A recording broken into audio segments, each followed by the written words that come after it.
Hello and welcome back to Kaizen classes. Indian geography के MCQ series में ये हमारा 10th लेक्चर है, जिसमें हम खनिज संसाधनों, ऊर्जा संसाधनों और अनुसंधान संस्थानों के बारे में उत्तराखंड लोक सेवा आयोग के पूछे गए सवालों को यहाँ पर डिस्कस करने वाले हैं। उसमें एडिशनल इन्फॉर्मेशन क्या हो सकती है, वो सारी बातों पे हम यहाँ पे चर्चा करेंगे। चलिए पहले सवाल से शुरुआत करते हैं। पहला सवाल है, निम्नलिखित में से किस राज्य में भारत का सबसे बड़ा सौर ऊर्जा संयंत्र है? यहाँ पे बात की गई है लार्जेस्ट सोलर एनर्जी प्लांट की, कि किस राज्य में है, उत्तराखंड में, गुजरात में, महाराष्ट्र में या फिर राजस्थान में। इसका सही उत्तर है राजस्थान में। एक्सप्लेनेशन में जो चीजें दी गई हैं वो चीजें आपको नोट डाउन कर लेनी है। कहता है भारत का सबसे बड़ा सौर ऊर्जा संयंत्र जो है वो राजस्थान में स्थित भडला सोलर पार्क जो कि जोधपुर में है। सौर पार्क की कुल क्षमता जो है वो 2245 मेगावाट है। दूसरे स्थान पर अगर हम सौर प्लांट को देखें तो वो है पावागढ़ा सौर पार्क जो कि कर्नाटक में है, जिसकी क्षमता जो है वो 2050 मेगावाट है।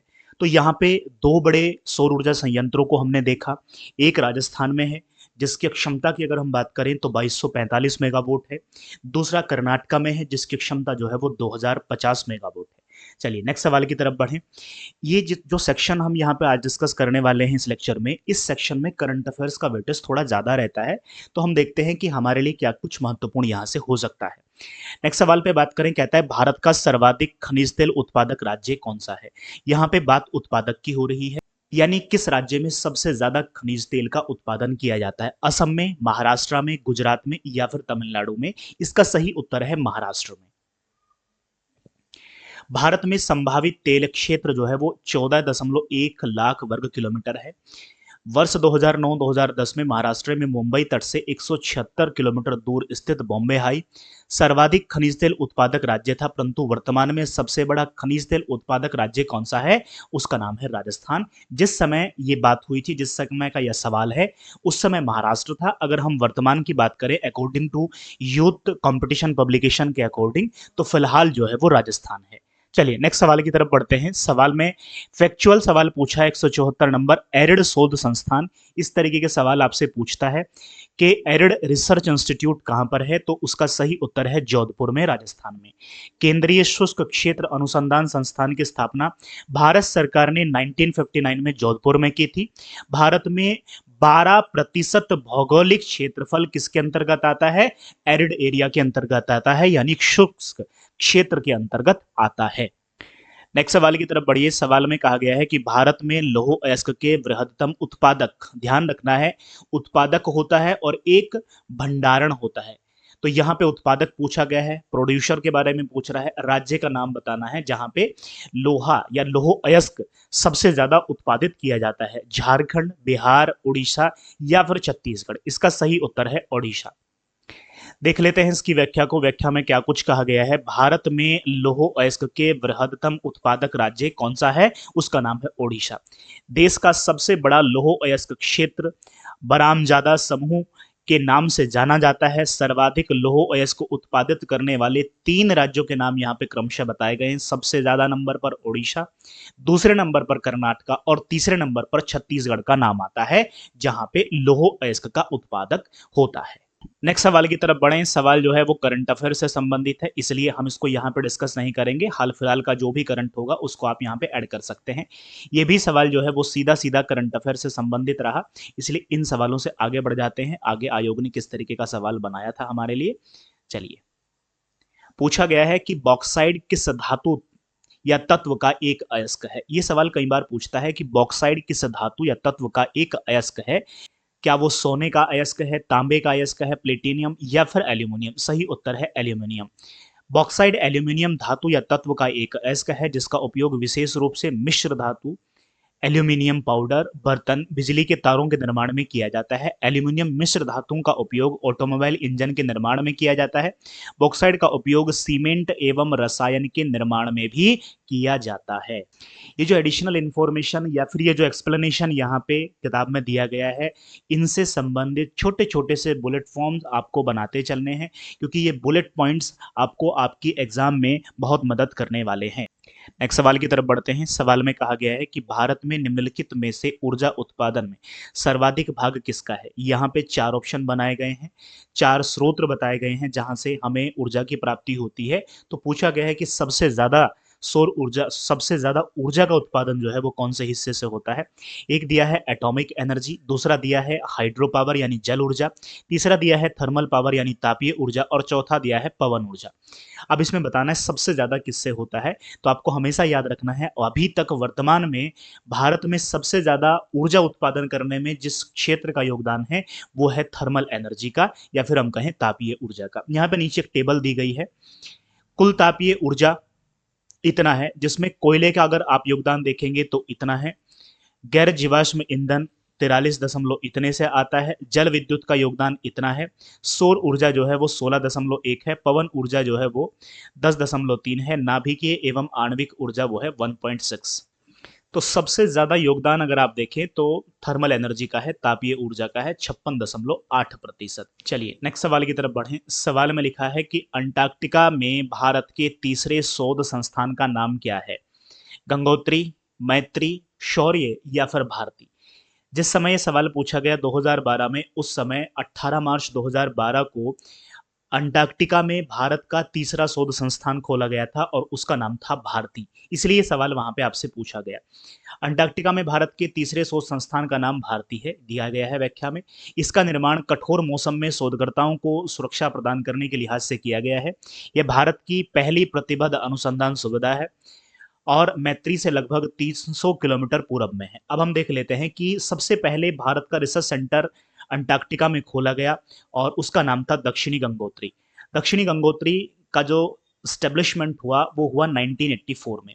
इसके बाद में अंटार्कटिका में दूसरा रिसर्च सेंटर खोला गया और नाम हुआ मैत्री। मैत्री भारत का दूसरा स्थायी अनुसंधान केंद्र था जिसका निर्माण होता है 1989 में। और हमने बताया कि 18 मार्च को 2012 में तीसरा अनुसंधान संस्थान वहां पे खोला गया और उसका नाम है भारती। तो इस तरीके से अगर आपसे अब पूछता है कि अंटार्कटिका में भारत के वर्तमान में कितने रिसर्च सेंटर हैं, तो वहां पे 3 रिसर्च सेंटर हैं। एक है दक्षिणी गंगोत्री, दूसरे का नाम है मैत्री और तीसरे का नाम है भारती। नेक्स्ट सवाल है। सवाल में दो लिस्ट दी गई हैं, लिस्ट 1 और लिस्ट 2, दोनों लिस्ट आपस में मिलाने को दिया गया है। कहता है कोयला। कोयला आप समझते हैं कि कोयला काम आता है तापीय विद्युत गृह में यानी थर्मल पावर प्लांट में। यूरेनियम, यूरेनियम का काम होता है, ये है radioactive substance. Hematite, hematite जो है वो लोहे का एक अयस्क है। चूना पत्थर, चूना पत्थर का उपयोग किया जाता है सीमेंट उद्योग में। इस तरीके से ये मिलान जो भी इसमें ऑप्शन होगा ये मिलान इसका ठीक हो जाएगा। हम नेक्स्ट सवाल की तरफ बढ़ते हैं। सवाल में दिया गया है, एक खान का नाम दिया गया है बेलाडीला, निम्न में से किस खनिज के लिए प्रसिद्ध एक खान है। लाइमस्टोन चूना पत्थर के लिए, लौह अयस्क के लिए, कोयले के लिए या फिर निकल के लिए। यहाँ पे सही उत्तर है कि जो बेलाडीला है वो लौह अयस्क की एक प्रसिद्ध खान है। बेलाडीला लौह अयस्क खनिज के लिए प्रसिद्ध है।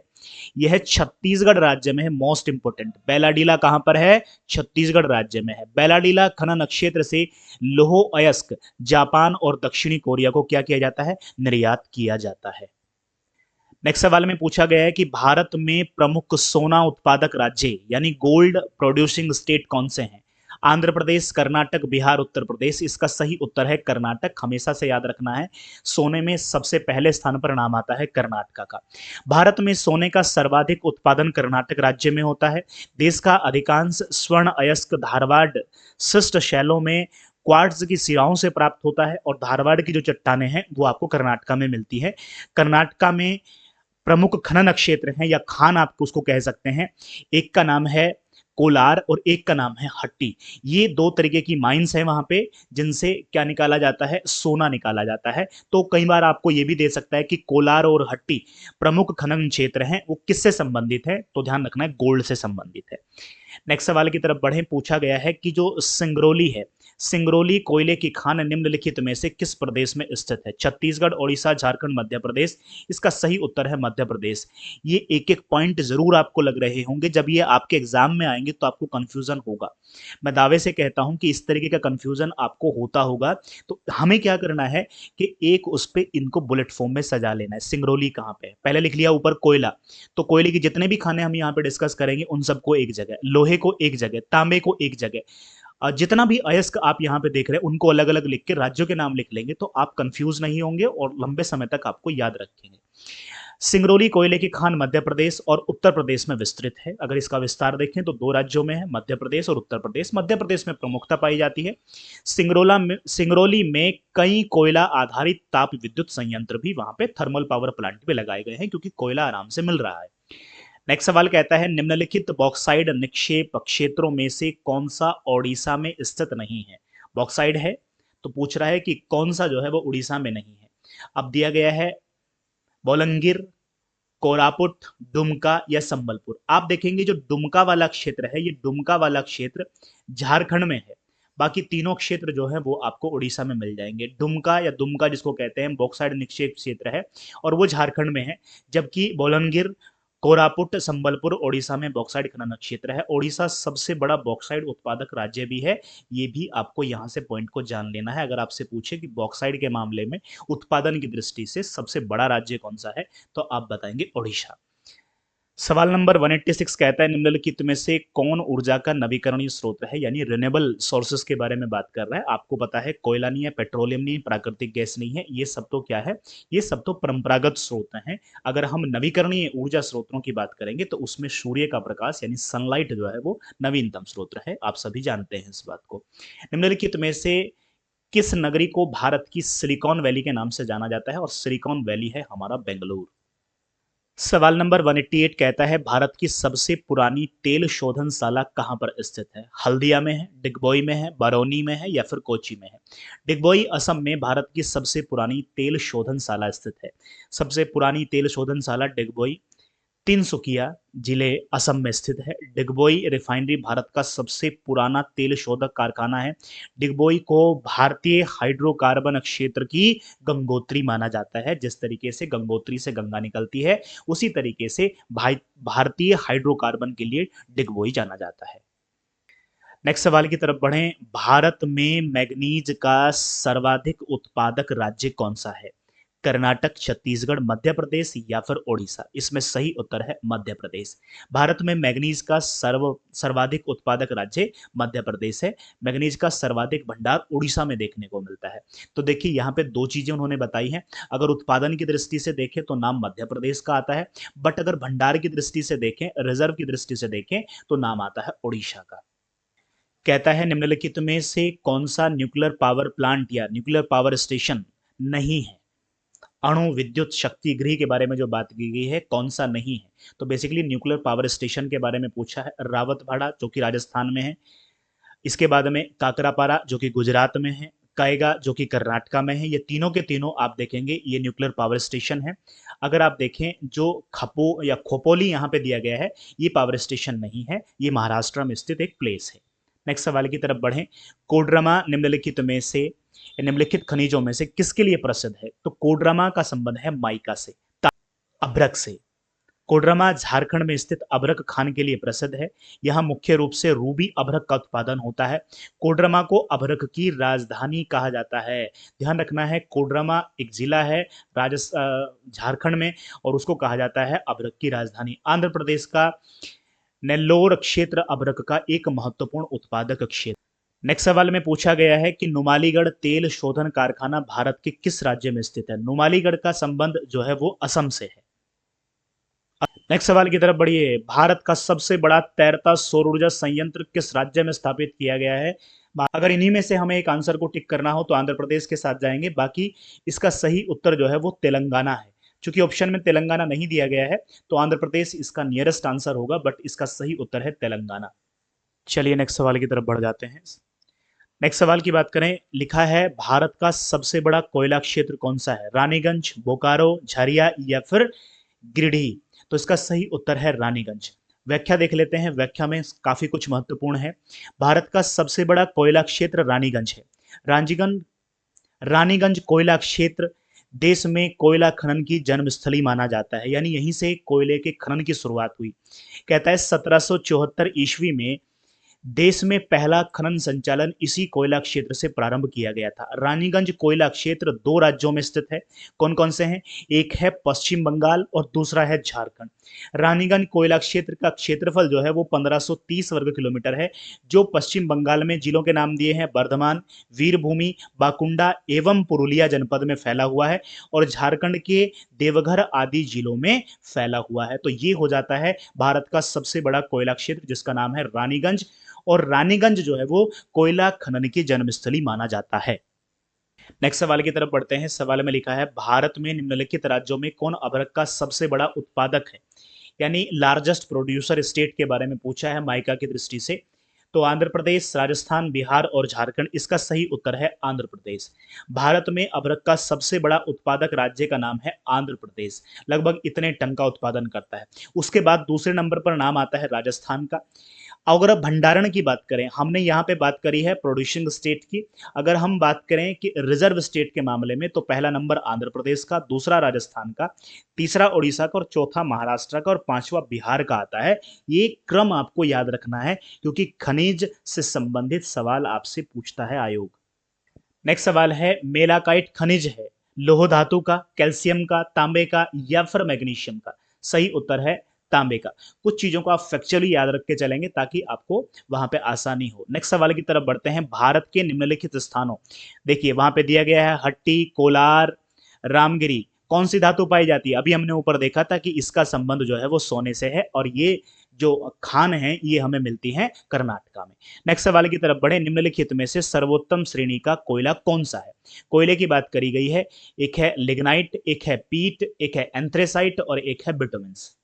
इसको थोड़ा सा एक्स्ट्रा एडिशनल इंफॉर्मेशन यहां जान लेते हैं। बात हो रही है कोयले की। कोयले की अगर बात करें कि कोयले का संबंध जो है वो किस प्रकार की चट्टान से है, तो कोयले का संबंध है गोंडवाना क्रम की चट्टानों से। लगभग 98% कोयला जो है भारत में इसी गोंडवाना क्रम की चट्टान से प्राप्त किया जाता है। अगर हम बात करें कि बाकी का कहां से प्राप्त किया जाता है, तो बाकी का किया जाता है टर्शरी क्रम की चट्टानों से, लगभग 2%। तो आपसे सीधा सवाल पूछेगा कि कोयले का संबंध जो है वो किस चट्टान से है, तो गोंडवाना क्रम की चट्टान से है। ठीक है, अब हम बात कर लेते हैं कोयले के प्रकारों पर।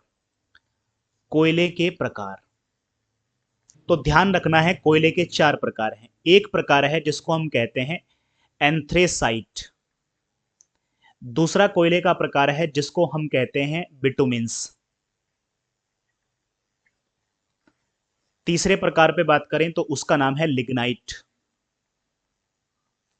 और चौथे प्रकार पे बात करें तो उसका नाम है पीट कोल, यानी पीट कोयला। अब एक एक करके समझ लेते हैं। जो एंथ्रेसाइट है इसको कहा जाता है कि ये उच्च क्वालिटी का कोयला है, यानी उच्च कोटि का, उच्च कोटि का कोयला है। क्यों है उच्च कोटि का कोयला? क्योंकि इसमें 80 से लेकर के 90% तक, 80 से लेकर के 90% तक कार्बन कंटेंट पाया जाता है। जिस कोयले में जितना ज्यादा कार्बन होगा वो कोयला उतनी अच्छी क्वालिटी का माना जाता है। अगर हम देखें तो इसका जो, इसमें जो ताप होता है, टेम्परेचर होता है, वो हाई होता है। नमी जो है उसमें कमी देखी जाती है, और प्रदूषण इसमें सबसे कम होता है। अगर जब ये कोयला जलता है तो इस कोयले के जलने से प्रदूषण सबसे कम निकलता है, प्रदूषण में कमी आती है। इसका रंग अगर हम देखें तो ब्लैक कलर का होता है, काले रंग का होता है एंथ्रेसाइट। अच्छा, एंथ्रेसाइट कोयला सबसे अच्छा है। अगर हम देखें तो कोयले में सबसे अच्छा कोयला है एंथ्रेसाइट का। भारत के साथ में दिक्कत यह है कि भारत में बहुत कम मात्रा में एंथ्रेसाइट पाया जाता है, और जहां पर हमें एंथ्रेसाइट मिलता है, जम्मू कश्मीर में हमें एंथ्रेसाइट मिलता है। और जम्मू कश्मीर का वो रिहायशी इलाका है, रेजिडेंशियल एरिया है, जहां से इसका उत्पादन करना आर्थिक दृष्टि से या सामाजिक दृष्टि से संभव नहीं है। चलिए अब नेक्स्ट प्रकार के कोयले पे बात कर लेते हैं, बिटुमिन्स। बिटुमिन्स कोयले की अगर हम बात करें तो भारत में सबसे ज्यादा जो कोयला पाया जाता है वो बिटुमिन्स ही है। तो यहां पे अगर आपसे पूछे भारत की दृष्टि से, भारत में सबसे ज्यादा पाया जाता है ये कोयला, बिटुमिन्स। ठीक है, बिटुमिन्स की अगर बात करें कि बिटुमिन्स में कार्बन कंटेंट कितना होता है, तो कार्बन कंटेंट होता है लगभग 60 to 80% तक। तो दूसरे नंबर का अच्छा कोयला है। अगर हम बात करें कि इसका कलर कैसा होता है, रंग कैसा होता है, तो इसका रंग होता है गहरा भूरा, यानी dark brown. Dark brown colour का होता है बिटुमिन्स। नेक्स्ट बात कर लेते हैं लिग्नाइट पे। लिग्नाइट जो है वो थर्ड नंबर में आता है, तीसरा सबसे अच्छा कोयला माना जाता है। पहला एंथ्रेसाइट, दूसरा बिटुमेंस और तीसरे नंबर पर आता है लिग्नाइट का नाम। अब मोस्ट इंपोर्टेंट चीज जो इसके बारे में है वो है कार्बन, कि कार्बन कितना होता है। तो कार्बन होता है 40 to 60% इसमें कार्बन होता है। अगर हम बात करें कि रंग कैसा होता है, तो इसका कलर जो है, इसका रंग जो है वो ब्राउन कलर का होता है, भूरा रंग होता है इसका, ब्राउन कलर का होता है। ये हो गया लिग्नाइट के बारे में। अब हम बात कर लेते हैं चौथे प्रकार पर, और उसका नाम है पीट कोयला। चौथा प्रकार ये फोर्थ नंबर पे आता है, हमने जान लिया। कार्बन, मोस्ट इंपोर्टेंट चीज जो इनकी है वो है कार्बन। तो हम देखते हैं कि 40% से भी कम कार्बन यहां पे पाया जाता है। अब सवाल हो सकता है कि आपसे ऐसा ना पूछे, ये पूछे कि बताइए कौन से कोयले से सबसे ज्यादा प्रदूषण होता है। तो जिसमें कार्बन का जितना कम कंटेंट होगा वो कोयला उतना ज्यादा प्रदूषण फैलाता है, यानी पीट कोयला प्रदूषण के मामले में पहले नंबर पे आएगा। अगर हम इसमें बात करें तो इसमें नमी क्या होती होगी, नमी ज्यादा होती होगी। अगर हम बात करें तो इसका जो तापक्रम है, इसमें जो ताप होता है वो ताप कम होता होगा। प्रदूषण की बात करें तो पॉल्यूशन इससे अधिक फैलता होगा। तो ये कुछ बातें हैं जो आपको पीट कोयले के बारे में ध्यान रखनी है। अच्छा, कोयला उत्पादन की बात कर ले। कोयला उत्पादन, कोयला उत्पादन की बात करें तो अगर हम कंट्री वाइज देखें तो चीन का पहला नाम आता है और दूसरे नंबर पर नाम आता है भारत का, कोयले के उत्पादन में। अगर हम भारत में देखें कि भारत में सबसे ज्यादा कहाँ पे होता है इसका उत्पादन, तो उत्पादन में सबसे पहला नंबर झारखंड का आता है। अच्छा, जब हमने इतना समझ ही लिया तो प्रमुख खाने भी देख लेते हैं इसकी, कोयले की। कोयले की प्रमुख खाने यानी माइंस कौन कौन सी हैं और कहाँ कहाँ पर हैं, एक एक करके समझ लेते हैं। पहले बात कर लेते हैं झारखंड की। तो झारखंड में आपको 3 खान प्रमुखता देखने को मिलेंगी। एक है धनबाद, दूसरा है सिंहभूम, ये झारखंड में है, सब ध्यान रखना, और कोयले से संबंधित है। और तीसरा है बोकारो। तीनों ही नाम अपने आप में बड़े महत्वपूर्ण है, एग्जाम में आपसे पूछे जा सकते हैं। दूसरा, अगर हम बात करें पश्चिम बंगाल की, वेस्ट बंगाल की बात करें, तो वेस्ट बंगाल में एक प्रमुख खान है कोयले के लिए, रानीगंज। और ध्यान रखना है, रानीगंज भारत का सबसे बड़ा कोयला क्षेत्र भी है, सबसे बड़ा कोयला क्षेत्र है रानीगंज। तीसरे नंबर की बात करें तो तीसरे नंबर पर हम लिख लेते हैं ओडिशा को। तो ओडिशा में तलचर, एक खान है तलचर के नाम से। एमपी, एमपी में अभी आपने देखा सिंगरौली, सिंगरौली एमपी में है और यहां से कोयले का उत्पादन किया जाता है। और छत्तीसगढ़ की बात कर लेते हैं तो छत्तीसगढ़ में नाम आता है कोरबा। कोरबा, ये भी पूछे गए सवाल हैं सारे। तो ये तो बड़ा महत्वपूर्ण होता है, खानों के बारे में पूछता है, कौन कहां पर है और किसके लिए फेमस है। चलिए सवाल पे लौटते हैं। भारत में तांबे का सर्वाधिक उत्पादन करने वाला राज्य कौन सा है, ये पूछा गया है। तो इसमें सही उत्तर है मध्य प्रदेश। भारत में ताम्र अयस्क उत्पादन शीर्ष 3 राज्यों के नाम यहाँ पे दिए गए हैं। एक का नाम है मध्य प्रदेश, सबसे ज्यादा तांबा उत्पादन मध्य प्रदेश में, दूसरे नंबर पर राजस्थान में, और तीसरा नाम झारखंड का आता है। विश्व में अगर तांबे के उत्पादन की बात करें तो जो दक्षिण अमेरिका में मिलने वाला देश है चिली, वो उसका सबसे बड़ा उत्पादक देश है। सवाल नंबर 200 कहता है पेट्रोल की गुणवत्ता किस पर निर्भर करती है, सीटेन संख्या पर, स्वर्ण संख्या पर, एवोगाद्रो संख्या पर, या फिर ऑक्टेन संख्या पर। इसका सही उत्तर है ऑक्टेन संख्या पर। एक्सप्लेनेशन देखिए, पेट्रोल की गुणवत्ता ऑक्टेन संख्या पर निर्भर करती है। किसी ईंधन के अपस्फोटन को ऑक्टेन संख्या द्वारा व्यक्त किया जाता है। जिस ईंधन की ऑक्टेन संख्या जितनी अधिक होती है उसका अपस्फोटन उतना ही कम होता है तथा वह उतना ही अच्छा ईंधन माना जाता है। सीटेन संख्या से डीजल की गुणवत्ता मापी जाती है। अब देखिए, एक जानकारी आपको ये पता चल गई कि अगर पेट्रोल के बारे में बात करेगा तो हमें ऑक्टेन संख्या देखनी है, अगर डीजल के बारे में बात करेगा तो हमें सीटेन संख्या देखनी है। कम से कम ये 2 पॉइंट तो आप याद रख ही सकते हैं। नेक्स्ट सवाल की तरफ बढ़िए। निम्नलिखित में से कौन सी तेल यानी पेट्रोलियम शोधनशाला नहीं है, जामनगर, जमशेदपुर, डिगबोई और बरौनी। अगर आप देखेंगे तो ए, सी और डी तीनों की तीनों ही शोधनशाला है। जमशेदपुर जो है वो शोधनशाला नहीं है। ऑप्शन बी इसका सही उत्तर है। नेक्स्ट सवाल की तरफ बढ़े। सबसे पुराना अणु शक्ति स्टेशन वही थर्मल या एटॉमिक पावर स्टेशन कौन सा है, कोटा, तारापुर, नरोरा या फिर कलपक्कम। सही उत्तर है तारापुर, जो कि महाराष्ट्र में स्थित है। एक्सप्लेनेशन में दिया गया है तारापुर परमाणु ऊर्जा संयंत्र 28 अक्टूबर 1969 में भारत का सबसे पुराना अणु शक्ति स्टेशन है। यह महाराष्ट्र के बोईसर में स्थित है। इसकी कुल क्षमता जो है वो 1400 मेगावाट है। कलपक्कम आप जानते हैं तमिलनाडु में है, नरोरा जो है आप जानते हैं उत्तर प्रदेश में है। नेक्स्ट सवाल की तरफ बढ़ें। निम्नलिखित में से कौन सा खनिज कार्डोराइट अंतर्वेधी चट्टान से संबंधित है? कौन सा खनिज जो है वो कार्डोराइट अंतर्वेधी चट्टान से संबंधित है? सही उत्तर है मैग्नीज। मैग्नीज का संबंध जो है वो कार्डोराइट अंतर्वेधी चट्टान से है। सवाल नंबर 204 में दिया गया है भारत में निम्नलिखित तटों में से किस पर औसत या किस से औसत तल समुद्र तल मापा जाता है? तो जैसे भी आप देखते हैं रेलवे स्टेशन पे कि समुद्र तल से ऊंचाई, तो बेसिकली वो चेन्नई के तट से समुद्र तल दिया जाता है और वहां से उसकी माप की जाती है। नेक्स्ट सवाल की तरफ बढ़ें। कहता है लुनेज पेट्रोल उत्पाद क्षेत्र किस राज्य में स्थित है? नाम है लुनेज पेट्रोल उत्पाद। असम में, मुंबई हाई में, अरुणाचल प्रदेश में या फिर गुजरात में? इसका संबंध है गुजरात से। नेक्स्ट है बेलाडीला खान किस खनिज से संबंधित है? अभी हमने देखा बेलाडीला जो है वो लौह अयस्क से संबंधित है और बेलाडीला आपको छत्तीसगढ़ के बस्तर जिले में देखने को मिलेगी। सवाल नंबर 207 कहता है निम्नलिखित में से कौन सा भारत का राज्य कोयले का सर्वाधिक उत्पादन करता है? अभी हमने देखा है कि कोयले के उत्पादन में पहला स्थान है झारखंड का। फैक्चुअल सवाल पूछा गया है भारतीय चावल शोध संस्थान कहां पर स्थित है? भारतीय चावल शोध संस्थान कहां पर? कटक में, कलकत्ता में, त्रिवेंद्रम में या फिर मुंबई में? तो ये है कटक में स्थित है। भारतीय चावल शोध संस्थान की स्थापना उड़ीसा के कटक जिले में की गई है, जहां से चावल की अनेक नवीन प्रजातियां निकाली गई हैं। अगर हम अंतर्राष्ट्रीय राइस रिसर्च इंस्टीट्यूट का मुख्यालय की बात करें तो वो है लॉस बेनोस फिलीपींस में। कहां पे है? वो फिलीपींस में है। अगर हम राष्ट्रीय चावल शोध संस्थान की बात कर रहे हैं तो वो कटक में है। अगर हम अंतर्राष्ट्रीय की बात करेंगे तो उसका नाम हो जाएगा फिलीपींस। सवाल नंबर 209 की बात करते हैं। भारत में किस राज्य में सर्वाधिक कोयले के भंडार हैं? छत्तीसगढ़ में, ओडिशा में, बिहार में या फिर झारखंड में? इसका सही उत्तर है झारखंड में। व्याख्या देख लेते हैं। प्रश्न काल के दौरान भारत में सर्वाधिक लगभग 60% कोयले का भंडार झारखंड में पाया जाता था। यहाँ की झरिया, बोकारो, धनबाद आदि प्रसिद्ध कोयले की खानें हैं। वर्तमान में भी कोयले का सर्वाधिक भंडार कहाँ पर है? झारखंड में है। जबकि कोयले का सर्वाधिक उत्पादन राज्य ओडिशा है। नेक्स्ट सवाल की तरफ बढ़िए। सवाल में दिया गया है भारत के किस राज्य को सिलिकॉन स्टेट के नाम से जाना जाता है? गोवा, आंध्र प्रदेश, कर्नाटक या फिर केरल? इसका सही उत्तर है कर्नाटक।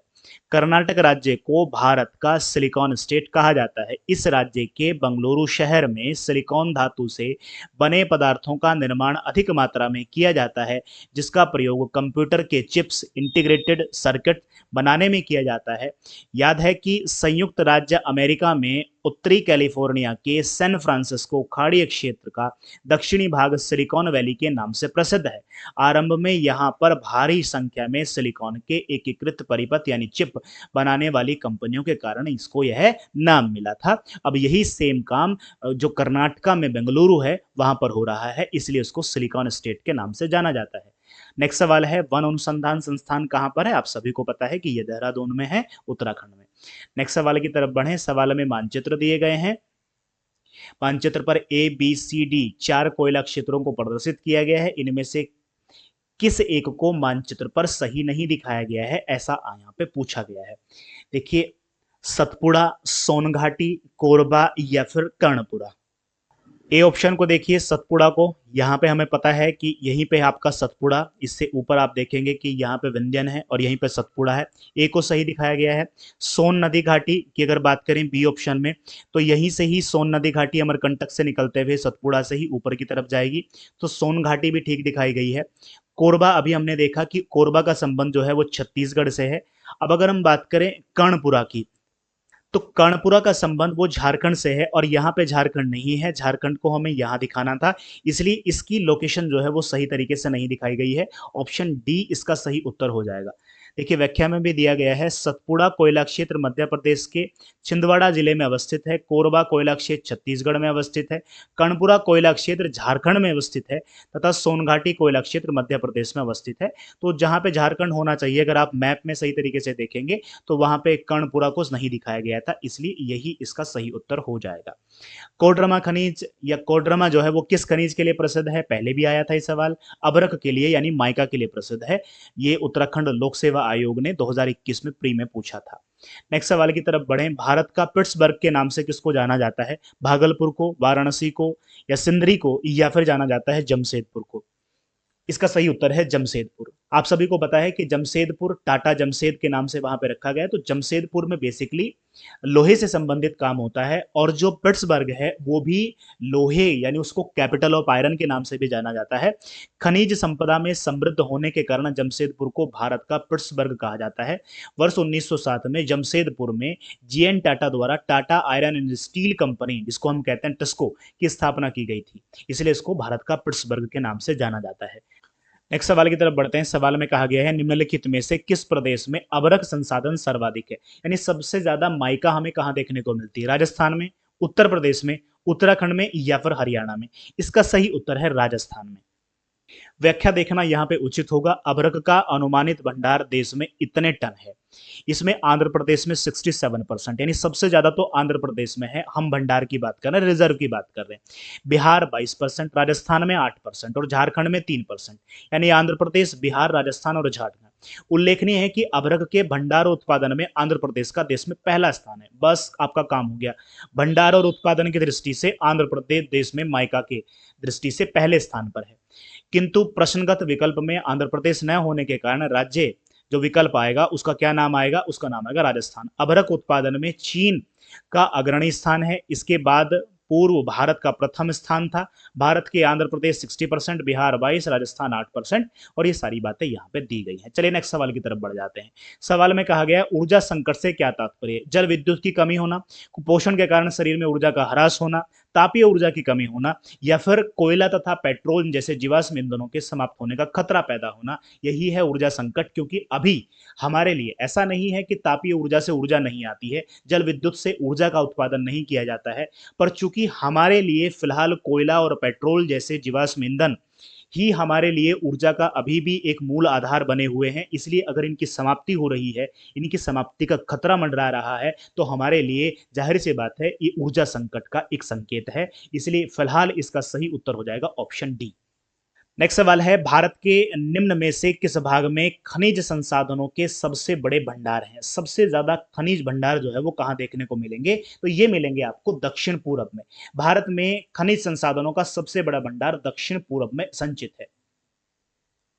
नेक्स्ट सवाल की तरफ बढ़िए। भारत का सर्वाधिक खनिज संपन्न शैल तंत्र कौन सा है? अभी हमने बताया था धारवाड़ सबसे ज्यादा, और पिछली वीडियो में हमने देखा था कि आर्थिक दृष्टि से सबसे महत्वपूर्ण चट्टान भी कौन सी है, तो उसका नाम भी था धारवाड़। गोंडवाना में कोयला मिल जाएगा आपको, विंध्यन में सामग्री वगैरह मिल जाएंगी, तो सबसे ज्यादा महत्वपूर्ण कौन सा है? वो है धारवाड़ तंत्र। तो भारत का सर्वाधिक खनिज संपन्न शैल तंत्र जो है वो धारवाड़ है। इसमें सभी प्रमुख धात्विक खनिज जो है वो मेटेलिक मिनरल्स जो हैं वो मिलेंगे, जैसे लोहा हुआ, मैग्नीज हुआ, तांबा हुआ, क्रोमियम हुआ, ये सारे के सारे आपको धारवाड़ क्रम की चट्टानों में देखने को मिलते हैं। नेक्स्ट सवाल की तरफ बढ़े। कहता है किस राज्य में जैतापुर नाभिकीय संयंत्र यानी न्यूक्लियर प्लांट जो है वो सिचुएटेड है? तो यहाँ पे राजस्थान का नाम दिया है, आंध्र प्रदेश है, महाराष्ट्र है, तमिलनाडु है। इसका सही उत्तर है महाराष्ट्र, और महाराष्ट्र में आपको जैतापुर नाभिकीय संयंत्र देखने को मिलता है। एक सवाल है भारत सरकार ने खनिज भंडार की खोज करने के लिए निम्नलिखित में से किस संस्था की स्थापना की है? Indian bureau of mines, geological survey of India, तेल एवं प्राकृतिक गैस आयोग, और उपयुक्त सभी। सही बात देखें तो इसका सही उत्तर है option B, geological survey of India. Geological survey of India को भारत में खनिज भंडारों की खोज करने के लिए एक संस्था की स्थापना की गई है। तो इस प्रकार अपनी 10 इन वीडियोस के माध्यम से हमने भारत के भूगोल के पीवाई सेक्शन के 220 सवालों को सॉल्व किया है। अगर आप इन 10 की 10 वीडियो में हमारे साथ बने हुए थे तो मैं आपको विश्वास दिलाता हूं कि एग्जामिनेशन हॉल में ये 220 सवाल आपके कम से कम 5 से 7 नंबर का इजाफा आपको करने वाले हैं। अगर आप हमारी इस वीडियो में नए हैं, हमारे चैनल पर नए हैं, तो हमने अभी तक 9 अलग से वीडियो इससे पहले बनाई हैं। उन सभी वीडियोस को आप देखते जाइए, उसमें डिटेल एक्सप्लेनेशन के साथ में हमने एडिशनल इन्फॉर्मेशन भी आपको प्रोवाइड कराई है, किस तरीके से सवाल को सॉल्व करना होता है, एलिमिनेशन मेथड किस तरीके से काम करता है, उन सारी चीज़ों पर हमने यहाँ पर बात की है। आई होप आप सभी अभ्यर्थियों को हमारा ये इनिशिएटिव, हमारा ये प्रयास पसंद आ रहा होगा। अगर आपको ये हमारी चीज़ें अच्छी लगती हैं तो वीडियो को लाइक, शेयर और चैनल को सब्सक्राइब करना आप नहीं भूलिए। चलिए मिलते हैं नेक्स्ट सेक्शन में, नेक्स्ट वीडियो पे। तब तक के लिए जुड़े रहेंगे। धन्यवाद।